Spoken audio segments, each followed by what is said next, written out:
To me, there's really only two major differences. When you get out of an airplane, there's an immediate elevator feeling as you accelerate to terminal velocity. That doesn't take place in here. You walk in that door, you're at terminal velocity, that's it. So you don't have that transitional element. And then besides that, there's just the view. You know, you're obviously getting out of an airplane into the environment and you get to see that. But other than those two things, it feels exactly the same. The way the wind feels on your body is the same.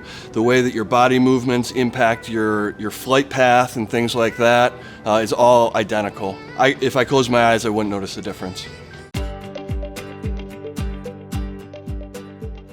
Terminal velocity is essentially the fastest speed that your body is going to get to in any body position.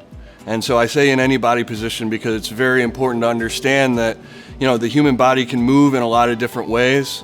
And when you change the shape of your body, you change the cross-sectional area that is displayed to the wind. And if you can control your body in different ways, you can get into vertical positions, which have much less area and allow you to go much faster. So your terminal velocity can actually change depending on what you do with your body. And the other thing that kind of goes into that as well is the material selection that you put on your body. So you could have a very loose, baggy suit that flaps in the wind a lot, and that's going to increase drag. Or you could decide to select a very skin-tight suit that stays really tight to your body, and you'll end up going way faster. Some people with really high-end suits can see speeds of up to 300 miles an hour in a head-down dive. So you create a much larger area and it slows the odd. The physics of free fall, once you're in free fall, it's identical. The primary difference is the experience of getting into an airplane and then getting out of that perfectly good airplane. It's the going up and knowing that you're going to be coming down by yourself outside of the machine. The narrative there is very hard to replace. But other than that, I mean, if you close your eyes when you're in the wind tunnel, you could close your eyes when you're in the sky, and except for the temperature and the time of day, you're not going to experience really any difference at all.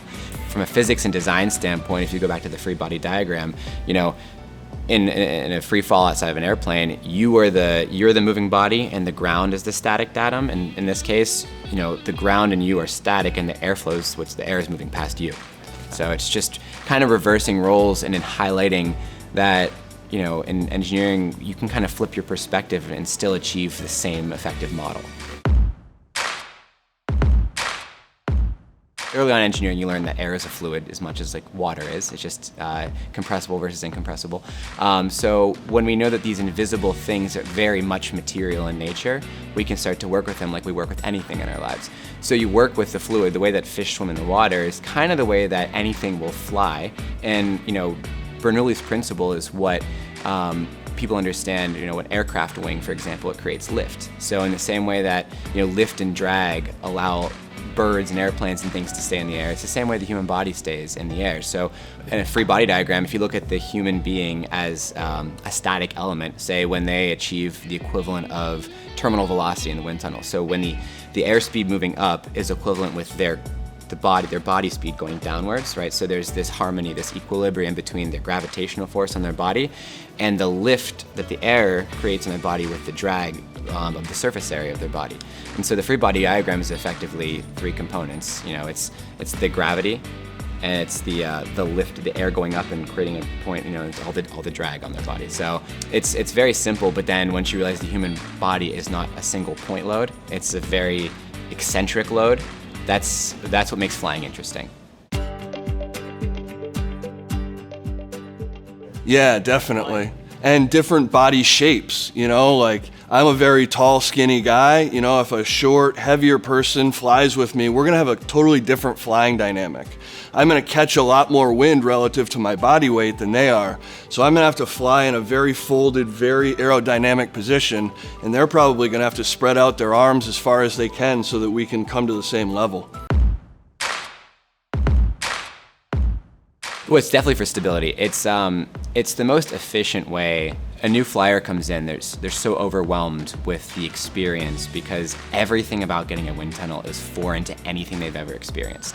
So we want to simplify that as much as possible and give them the most rudimentary baseline approach they can to finding what they would feel as stability inside the wind tunnel. It's that stability is your home base. And when you find stability, you find your home base, then you can find yourself in that chaos and you can start to move around eventually of your own volition. But the first thing is finding stability. And again, not being a point load, it's all about the center of mass, your center of gravity. And you imagine like the shuttlecock when you play badminton, right? When you hit it up and it comes down, the ball is low and the little filigreed skirt is up, right? And that's the least amount of mass and the most amount of drag, and the most amount of mass, least amount of drag is down below. And so that's a natural orientation that creates stability. So when your center of mass is at the low point and your arms and your legs are at the high point, your drag is kind of keeping you stable up and your mass is pulling you down below. So it creates this tension, and which balances you out as you move. And it's hard enough to find stability doing that as a first-time flyer. Let alone trying to be like holding a beach ball and flopping around on top of it, you know? If you think about the free body diagram of it, the first thing you want to do is create a stable body position where you're actually not moving. And that has all your forces perfectly balanced up and down. Now, if you take the upward force and you apply it in a way that's not balanced, so you have more force towards one side, say putting your legs out further into the airstream, that'll cause your body to turn this way, and then you now have a trigonometry problem, which is causing your body to flow across the wind tunnel.